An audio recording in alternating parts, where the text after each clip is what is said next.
Is ek duidelik hoorbaar agter in die kerk? Kan julle my hoor? Ek gaan hierdie een wat raas afval. Ek preek sonder mikrofoon vanmôre. Ek is jammer daaroor, maar hy maak 'n vreeslike geraas. Goeiemôre geliefdes. Hartlik welkom in die huis van die Here. Ook op Palm Sondag, 'n dag wat ons saam dink en terugdink aan die triomferende ingang van die Here in die Godstad Jerusalem. In hierdie hele week wat voorlê, is ook besig om te dink aan die lydingsweg wat van hier af gegaan het. Ja, ons sal luister ook en lees in Matteus 21, hoe hulle gejuig het toe Sanna vir die seun van Dawid, en toe nie gaan om die Romeinse keiser van die troon te verwyder nie. Toe het hulle weggegaan, teleurgesteld, want hulle wou gehad het 'n aardse regter en 'n aardse heerser, nie dit wat Jesus gebring het nie.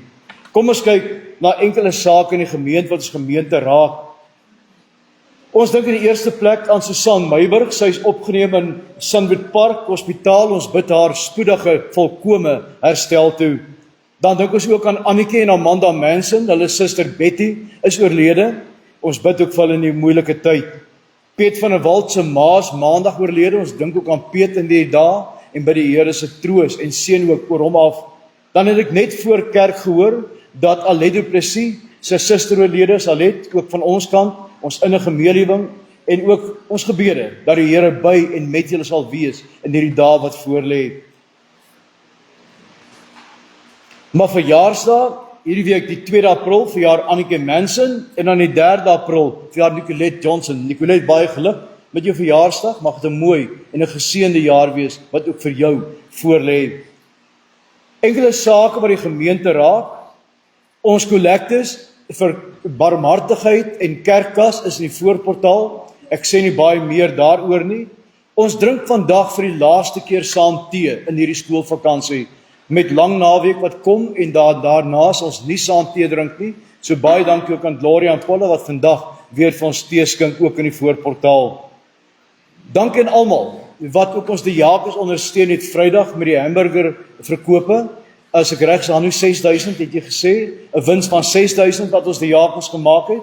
Ook baie dankie aan u, want hierdie geld is uiters noodsaaklik om ook ons diakens in staat te stel om hulle liefdesdiens in die gemeente te kan doen. Baie dankie aan elkeen. Ons erediens op Goeie Vrydag, eerskomende Vrydag, is ook om 9:00 die oggend hier in ons kerkgebou. Ons prediking op Goeie Vrydag kom uit Matteus 27, Markus 15 en Lukas 23. Dit gaan oor die duisternis en die tema's die dag toe God geswyg het in die lyde van sy seun. Ons kyk na die donkerte, die betekenis daarvan en ook wat daardie stil swye van God toe Jesus in die kruis gehang het vir ons vandag dan hier beteken.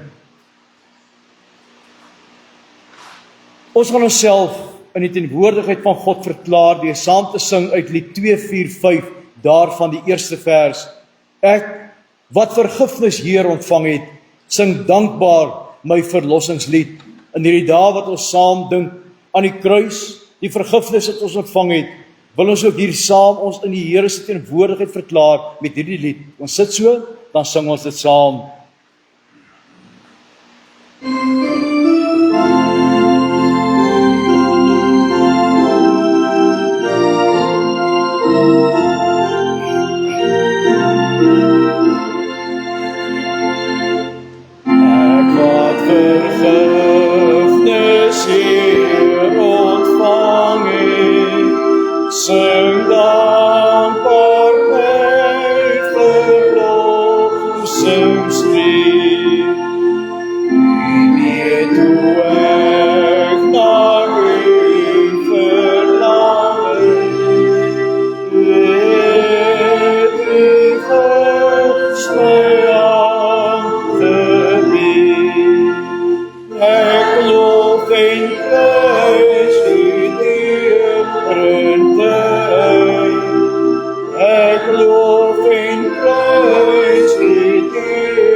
Geliefdes in ons Here Jesus Christus, genade en vrede vir julle, van hom wat is en wat was en wat kom, en van die 7 geeste voor sy troon, en van Jesus Christus, die getroue getuie, die eerstgeborene uit die dode, en die owerste oor die konings van die aarde.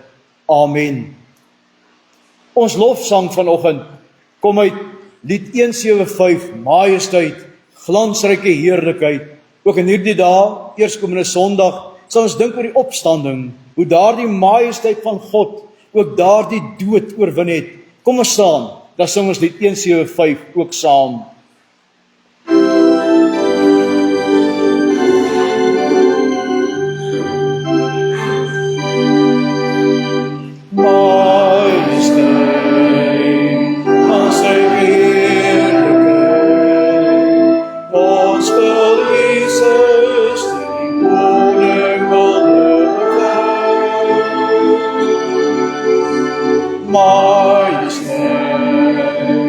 Hemelse heerlikheid, vanwaar ons kom tot by sy troon dat ons omkring. Kom ons loof, kom ons besing die naam van Jesus. Kom ons loof, kom ons aanbid die Here ons God. Majesteit, heilige heerlikheid, hy het gesterf, ons heil verwerf, hy het oorwin. Kom ons loof, kom ons besing die naam van Jesus.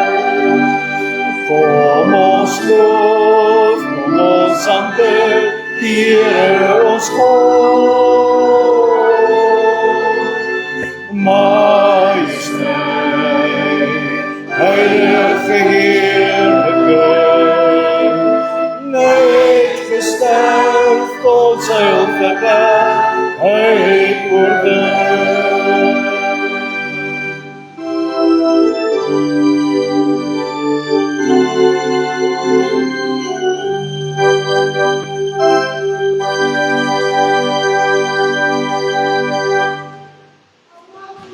Kom ons bely ons geloof saam, en ek nooi u saam met my u geloof hardop te bely.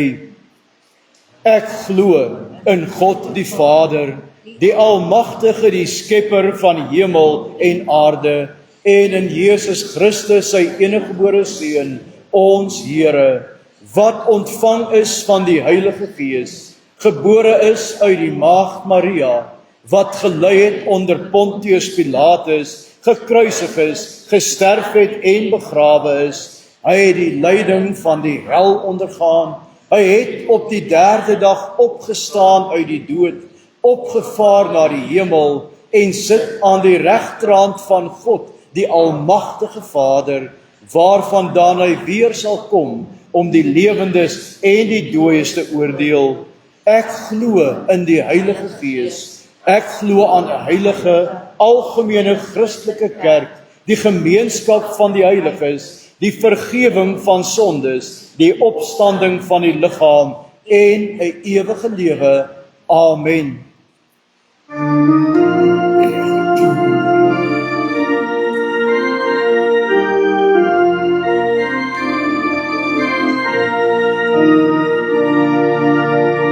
Want so lief het God die wêreld gehad, dat hy sy enige gebore Seun gestuur het, gegee het, sodat elkeen wat in hom glo,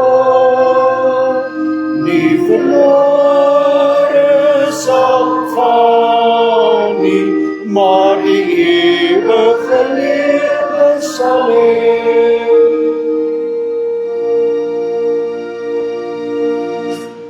Ek kan maar sit.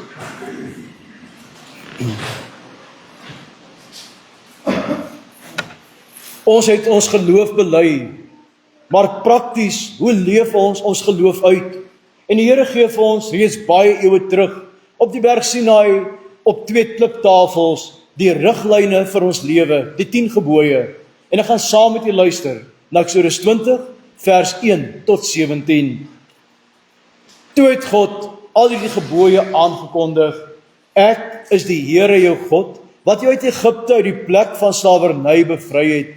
Jy mag naas my geen ander gode hê nie.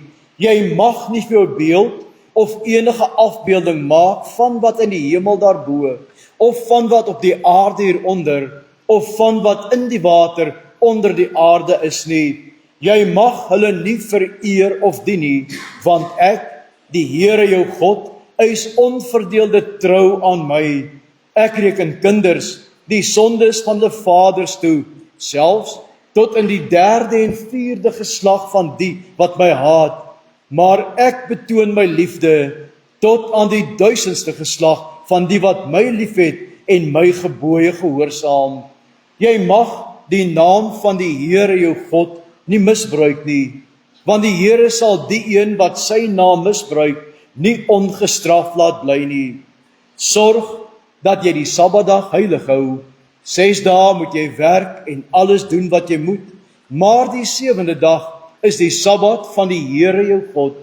Dan mag jy geen werk doen nie, nie jy of jou seun of jou dogter of die man of vrou wat vir jou werk of enige dier van jou of die vreemdeling by jou nie. Die Here het in 6 dae die hemel en alles daarin gemaak, die aarde en alles daarop, die see en alles daarin. Op die 7de dag het hy gerus. Daarom het die Here dit as gereelde rustdag geheilig. Eer jou vader en jou moeder, dan sal jy lank bly woon in die land wat die Here jou God vir jou gee.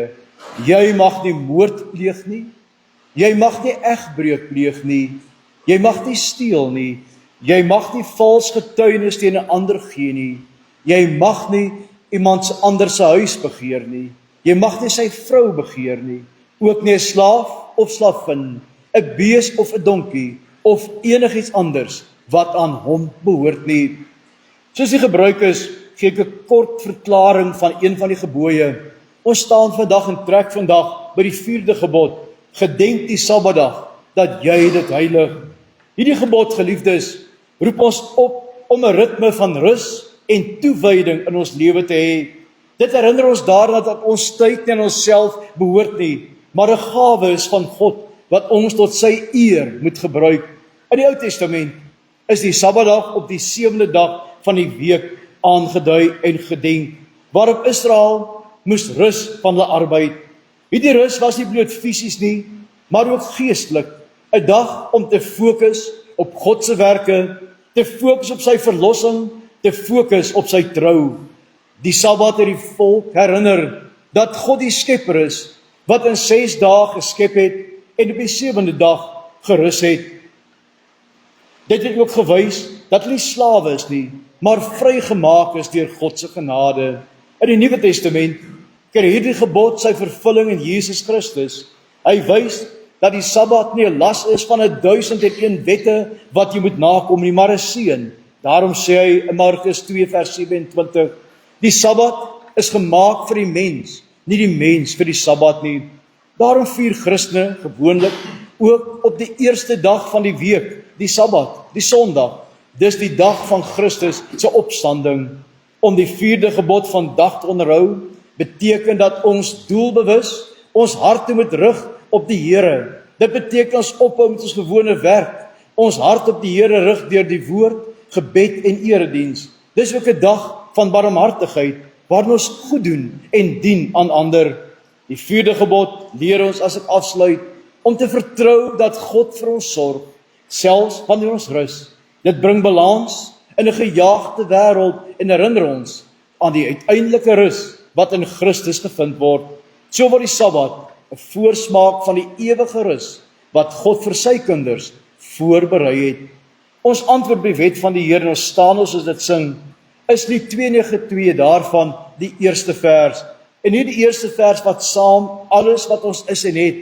Ek behoort aan Jesus Christus, omdat hy my gekoop het met sy kosbare bloed.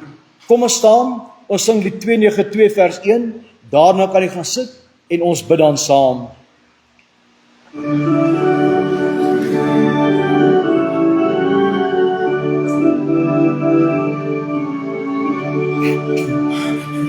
My enigste troos in lewe en dood is dat ek aan Jesus Christus behoort. Met sy kosbare bloed het hy my vrygekoop, dis my anker, my vaste hoop. Ek behoort aan die Here, niks sal my ooit van hom kan skei. Met sy kosbare bloed het hy my vrygekoop, dis my anker, my vaste hoop.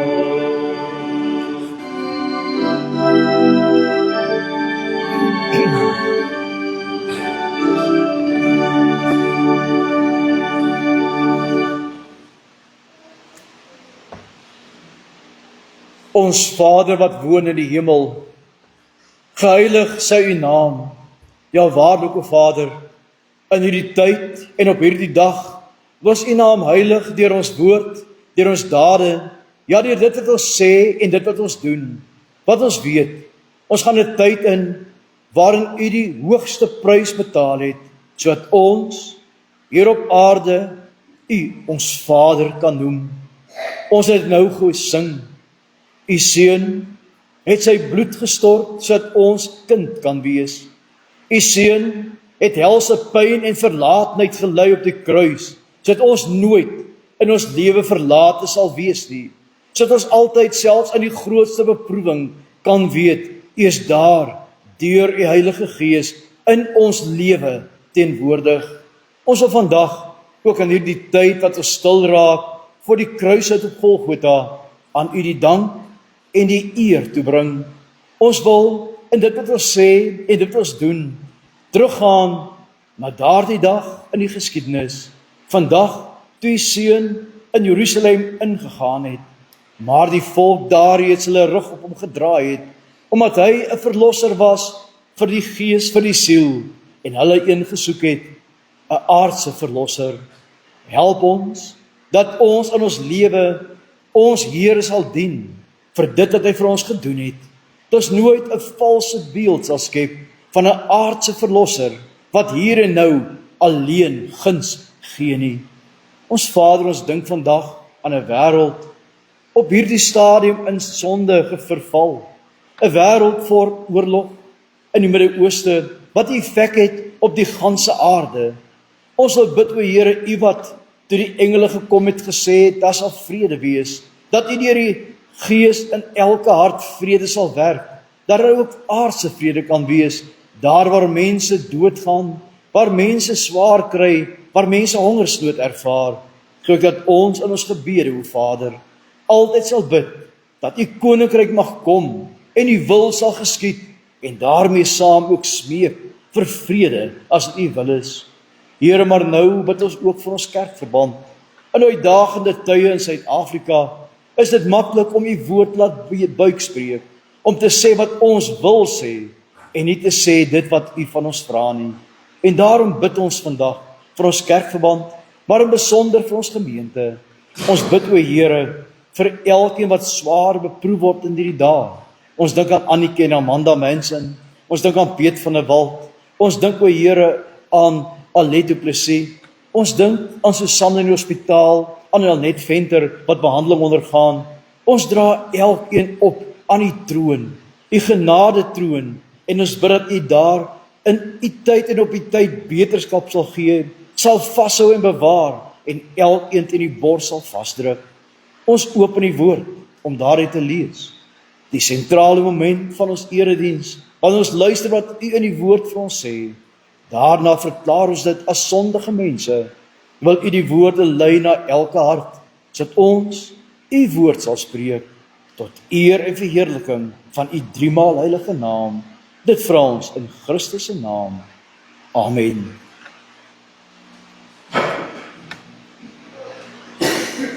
Ek gaan saam met julle lees uit die Evangelie volgens Matteus, hoofstuk 21, daarvan vers 1 tot 11. Toe hulle naby Betfage aan die Olyfberg kom, het Jesus 2 disippels vooruitgestuur en vir hulle gesê: "Gaan na die dorpie daar reg voor julle, en net soos julle inkom, sal julle daar 'n donkie kry wat vasgemaak is en 'n vul by haar. Maak haar los en bring hulle vir my. En as iemand vir julle iets daaroor sê, antwoord dan: Die Here het hulle nodig en hy sal hulle gou weer terugstuur. Dit het gebeur, sê uitspraak van die profeet vervul sou word.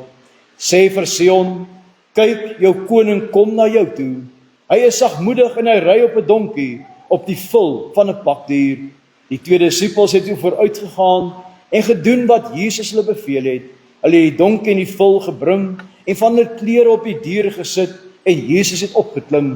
Die grootste deel van die skare het hulle klere op die pad oopgegooi en ander het takkies van bome afgebreek en dit op die pad gestrooi. Die mense wat voor Jesus geloop het en die wat agter hom aangekom het, het begin uitroep: "Prys die Seun van Dawid, loof hom wat in die naam van die Here kom, prys hom in die hoogste hemel." Toe Jesus in Jerusalem ingaan, het die hele stad in beroering gekom en gevra: "Wie is hierdie man?" Die skare het geantwoord: "Dit is die profeet Jesus van Nasaret in Galilea." Ons kernvers, geliefdes, vers 5. Sê vir Sion: Kyk, jou koning kom na jou toe. Hy is sagmoedig en hy ry op 'n donkie, op die vul van 'n pakdier. Die koning betree Jerusalem as dienaar op 'n donkie. Geliefdes in ons Here Jesus Christus, daar is oomblikke in die geskiedenis wat alles verander. Oomblikke wat so gelaai is met betekenis, dat hulle vir ewig in die geheue van 'n volk, 'n stad of 'n wêreld gegraveer bly. Dink maar aan ons tyd, aan die val van die Berlynse muur. Dink aan daardie eerste tree wat Neil Armstrong op die maan gegee het. Of daardie dag in jou lewe, toe jy in 'n nuwe werk begin het, wat jou hele lewe in 'n ander rigting gestuur het.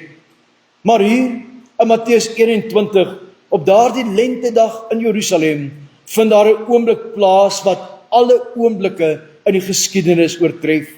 Dis die oomblik wat die koning van die heelal sy hoofstad betree. Maar hy doen dit op 'n manier wat alle verwagtinge sou verstom het. Hy kom nie met die mag van 'n veroweraar nie. Hy kom met die sagmoedigheid van 'n dienaar. Hy kom nie op 'n oorlogsperd nie. Hy kom op 'n donkie. Daarom is die tema van ons prediking vandag: die koning Jesus betree Jerusalem as dienaar op 'n donkie. Ons gaan in die prediking vandag hierdie een vers, Matteus 21 vers 5, ondersoek. En uit ons ondersoek sien ons 3 sake raak wat as hoofpunte in ons preek sal dien. In die eerste plek, die identiteit van die koning. In die tweede plek, die karakter van sy koninkryk. In die derde plek, die aard van sy intrede, wat dit vandag vir ons beteken. Ons begin by die identiteit van die koning. Kyk, jou koning kom. Die eerste saak wat ons hier moet raak sien, is dat Matteus hier 'n direkte aanhaling uit die Ou Testament gebruik. Uit Sagaria 9 vers 9. Dit is nie toevallig nie. Matteus wil sy Joodse lesers en vir ons een saak duidelik maak. Hierdie gebeure was nie 'n nuwe gebeurtenis nie. Dit is die vervulling van God se ewige plan. Die profeet Sagaria het meer as 500 jaar tevore hierdie woorde gespreek, toe Israel in 'n tyd van donkerte, in 'n tyd van verval was. En nou hier, op die helling van die Olyfberg, word daardie belofte vlees en bloed. Sê vir die dogter van Sion: jou koning kom na jou toe. Kyk op hierdie persoonlike aanspraak. Daar staan nie maar net 'n koning in die algemeen nie. Pertinent sê Matteus op grond van Sagaria 9, dit is jou koning. Vir die inwoners van Jerusalem was dit 'n woord wat hulle hart moes laat oorslaan. Hulle het geweet wat 'n koning is. Hulle was onder die Romeinse juk van keiser Tiberias. Hulle het die wreedheid van Herodes se bewind geken. Hulle het die afgoderry van heidense magte gesien. En nou kom iemand wat aanspraak maak op hulle trou. Hy kom nie as 'n vreemdeling nie. Hy kom as die een aan wie hulle en wie die hele skepping dan ook behoort. Maar hierdie identiteit is radikaal. Wie is hierdie koning? Hy is die een wat vroeër in Matteus se evangelie reeds bekend gestel is. Dit is Jesus van Nasaret, die seun van Dawid, die seun van Abraham, die een wat op die berg die wet met gesag verklaar het, wat stormstil gemaak het, wat dooies opgewek het, wat melaatses rein gemaak het, en wat bose geeste uitgedryf het. Hierdie is die koning. Hy is nie iemand wat troon bestyg deur magsoorname of dinastiese erfenis nie. Hy is die ewige seun van God, wat die menslike natuur aangeneem het om sy volk te red. Wanneer die skrif sê, kyk, jou koning kom, word daar van ons verwag om te kyk, om op te let. Dis 'n oproep tot geloof, want hierdie koning lyk nie soos 'n koning nie.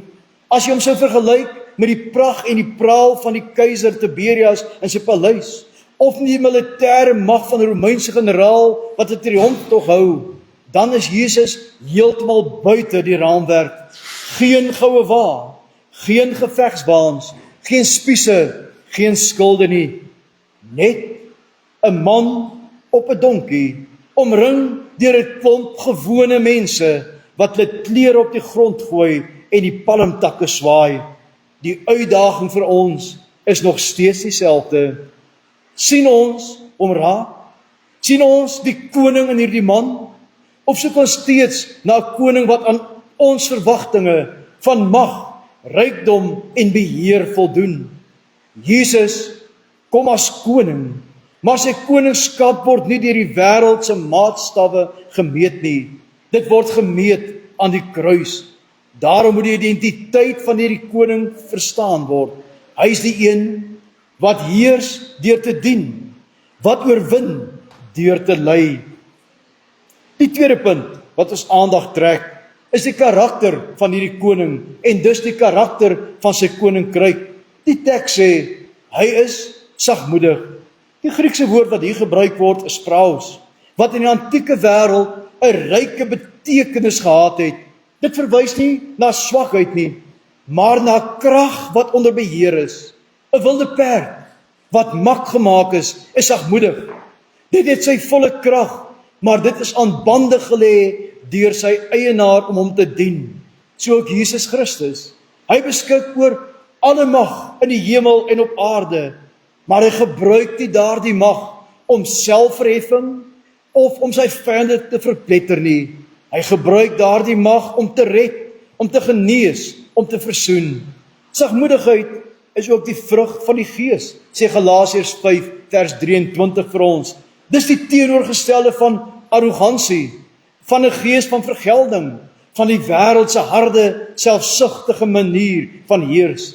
Hierdie koning is sagmoedig.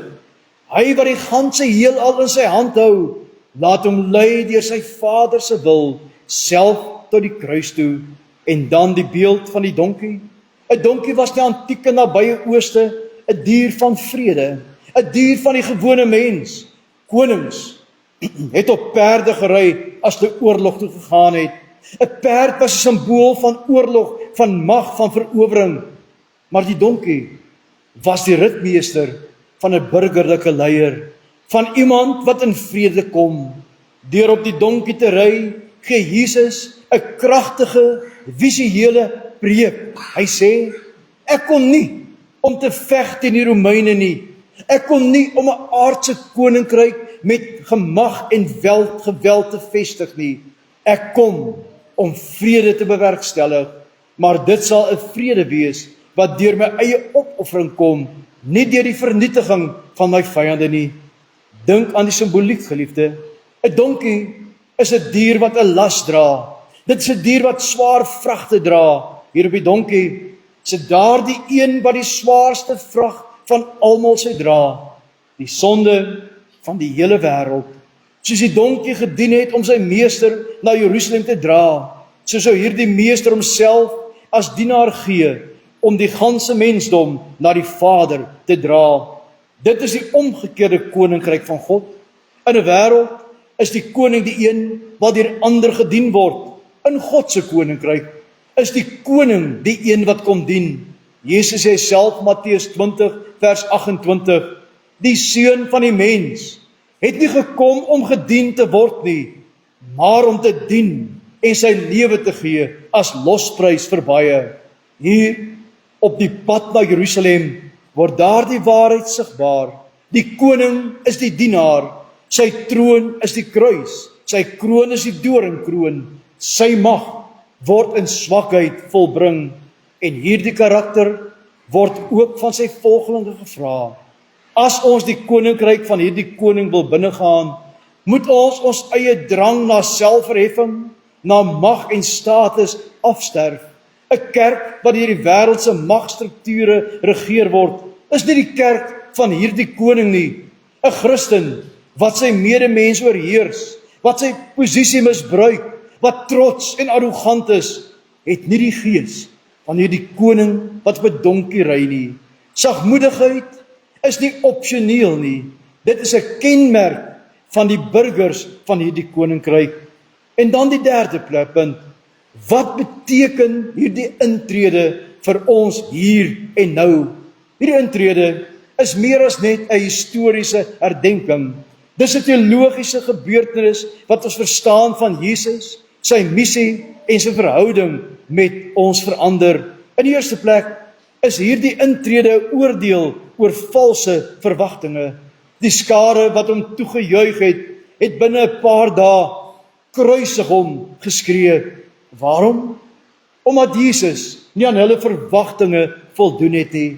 Hulle wou 'n politieke meester en Messias hê wat die Romeine sou verdryf en Israel sy goue era sou herstel. Hulle wou 'n koning hê wat brood en sirkusse sou gee, maar Jesus kom as die geestelike verlosser, 'n lydende knegt, sê Jesaja 53. Sy intrede op die donkie is 'n uitdaging vir hulle en is steeds 'n uitdaging vir ons. Hoe maklik is dit nie om vir Jesus te wil juig as hy ons geseënd maak, ons gebede verhoor en ons lewens gemaklik maak nie. Maar is ons geliefde bereid om hom te volg as hy die pad van vernedering, die pad van die kruis, die pad van diensbaarheid stap? Hierdie intrede vra dat ons eie valse verwagtinge van wie God moet wees in ons lewe en wat hy in ons lewe moet doen, moet laat vaar. In die tweede plek is hierdie intrede 'n voorafskaduwing van die kruis. Die rit na Jerusalem is nie 'n triomftog in die gewone sin nie. Dis die begin van die laaste reis na Golgotha. Die donkie dra nie na 'n troon nie, maar na 'n kruis. Die hosannas wat Here redtog beteken, sal binnekort verander in 'n geskreeu om bloed. Die sagmoedigheid waarvan hierdie teks praat, word nie 2 hoofstukke later opgeskort nie. Nee, dit bereik sy volle hoogtepunt wanneer Jesus voor Pilatus staan en nie sy mag laat geld nie en swyg voor Pilatus, wanneer hy die spies en die spykers verdra sonder om 'n legioen engele te ontbied. Sy intree op die donkie is die begin van sy intrede in die lyding. Hy kom as 'n koning, maar hy regeer deur te sterf aan die kruis. Dit beteken vir ons dat die pad na heerlikheid altyd deur lyding gaan. Vir Jesus was dit so, vir ons as sy kerk is dit so. Ons wil graag die heerlikheid van Paasfees hê sonder die lyding van Goeie Vrydag. Ons wil die opstanding hê sonder die kruis. Maar hierdie intrede herinner ons daaraan dat die koning se pad die pad van selfverloning is. As ons hom wil volg, moet ons eie donkie opofferings maak, ons eie troops laat vaar en die pad van nederige diensbaarheid loop. Derdens, hierdie intrede is die openbaring van God se nabyheid. Die teks sê, kyk, jou koning kom na jou toe. Dis nie ver of God wat van 'n afstand af bevele uitdeel nie. Dis God wat na sy volk toe kom. Hy kom nie in 'n ongenaakbare glorie wat die mense verskrik nie. Hy kom in die gestalte van 'n dienaar op 'n donkie. nederig en sag. Hy kom waarlik waar die mens is, in die woorde van die Heidelbergse Katekismus, Sondag 37. Hy het waarlik mens geword, met 'n menslike natuur, sodat hy die mens, wat hy moes verteenwoordig, waarlik kon ken, in sy lyding en sterwe vir hulle kon betaal, en hulle kon troos in hulle lyding. Jesus, geliefde, kom na jou toe, waar jy ook al vandag is, in jou vreugde, in jou pyn, in jou sekerheid, in jou twyfel. Hierdie koning kom na jou toe. Hy dwing hom nie op aan jou nie. Hy kom in sagmoedigheid en nooi jou om hom te ontvang. Jerusalem het hom ontvang met palmtakke, maar diep in hulle harte het baie hom verwerp. Die vraag wat hierdie intrede aan elke van ons stel is, ontvang hierdie koning in geloof? Laat jy hom in geloof toe om jou koning te wees? Of soek jy 'n koning wat net welvaart vir jou bring? 'n koning wat net aan jou eie begeertes en by jou begeertes pas? Maar laastens, hierdie intrede is 'n belofte van die wederkoms. Daar is 'n tweede intrede waarvan die Bybel praat, waar Jesus die eerste keer in nederigheid op 'n donkie gekom het, sal hy die tweede keer in heerlikheid kom, op die wolke van die hemel, met mag en heerlikheid. Dan sal daardie woord wat ons gesing het in die begin, majesteit, hemelse heerlikheid, waar word oor ons. Want die eerste keer het hy gekom om te red. Die tweede keer sal hy kom om te oordeel en sy koninkryk in volheid te vestig. Die Hosanna van Palmsondag is 'n voorbode van die Halleluja van die Lam in Openbaring. As ons hom vandag as koning in nederigheid verwelkom, sal ons hom eendag in heerlikheid sien. As ons hom vandag dien in sagmoedigheid, sal ons hom eendag sien, saam met hom regeer. Wat beteken dit in jou daaglikse lewe, vir ons persoonlike lewe? Laat die sagmoedigheid van Christus jou karakter vorm, in jou gesin, op jou werk, in jou gemeenskap. Moenie die wêreldse manier van oorheersing en manipulasie navolg nie. Leef as iemand wat weet, my koning is sagmoedig, en dit beteken dat ek in die woorde van die bergpredikasie kan hoor, salig is die wat sagmoedig is. Ja, leef as iemand wat soos jou koning geleef het, en dit beteken om sagmoedig te wees teenoor ander, omdat jy nie jou eie koninkryk hoef te vestig nie. Jy kan vergewe, omdat jy reeds in 'n koning se vergifnis lewe.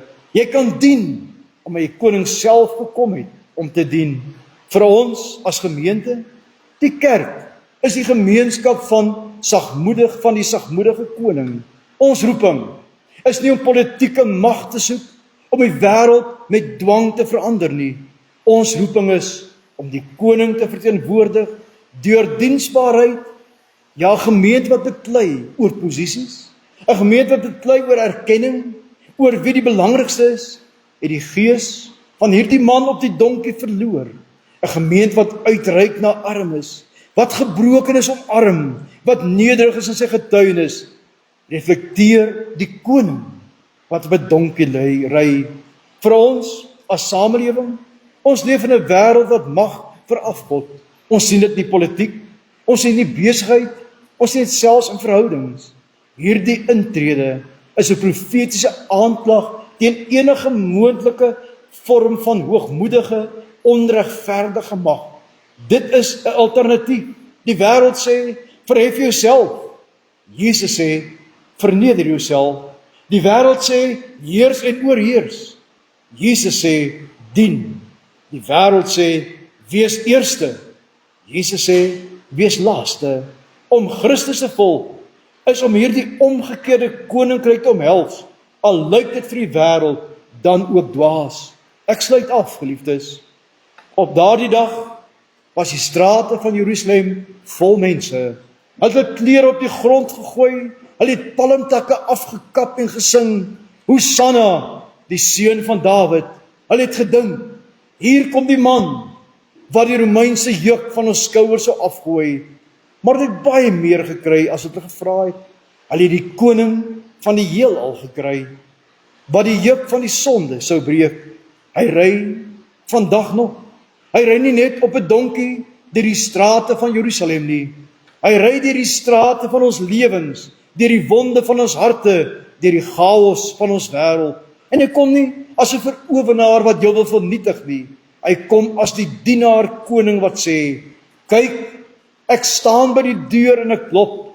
As iemand my stem hoor en die deur oopmaak, sal ek by hom ingaan en met hom eet en hy met my.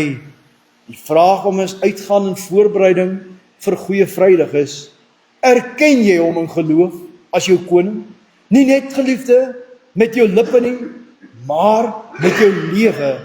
Laat ons in hierdie week wat voorlê die spore van die donkie volg, die spore van sagmoedigheid, van nederigheid, van opofferende liefde, want dit is die pad wat lei na die ware oorwinning, die pad wat deur die kruis na opstanding lei. Laat ons saam die skare van alle eeue sing, maar laat ons dit doen met 'n hart wat werklik erken. Hosanna in die hoogste hemele, geseënd is hy wat kom in die naam van die Here. Amen. Ons bid saam, u sit so. Ons Vader, ons staan klein voor u, want ons wil so graag God hê wat welvaart gee, God hê wat net sorg dat dit goed gaan, God wat sal sorg ons nooit swaar kry nie. Maar die pad van die koninkryk is anders. Die pad van die koninkryk is 'n pad van lyde dikwels, 'n pad van swaar kry, 'n pad van dien. Help ons om wanneer ons in hierdie week ons voorberei om te kyk na Goeie Vrydag, om te kyk na daardie duisternis op die kruis, om so stil te word dat ons sal erken, aan u kom die eer toe, die dank en die heerlikheid, en ons kan uitsien na die tweede koms, wanneer ons saam met u sal regeer tot in alle ewigheid, wanneer die nagmaalsmaaltyd van hierdie wêreld sal oorgaan in die hemelse bruilofsmaal, en ons daar ewig en altyd aan u alleen die lof kan toebring. Lei ons in hierdie week, bewaar elkeen wat op pad gaan, en hou u hand van beskerming oor elkeen. Ons vra dit alleen maar in Christus Jesus, ons Here se naam. Amen. Ons slotlied, lied 190 vers 1, 2 en 3. Dit wat saam met ons gesê het, daardie mense op pad in Jerusalem in, het gesing, Hosanna in die hoogste hemele. Ons sing nou van, hoe groot is u, dat hy vir ons gesterf het, dat hy vir ons opstaan. Kom ons staan, dan sing ons vers 1, 2 en 3, lied 190 saam. Daarna ons slotseën en die amen.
Die Here sal u seën en u behoed.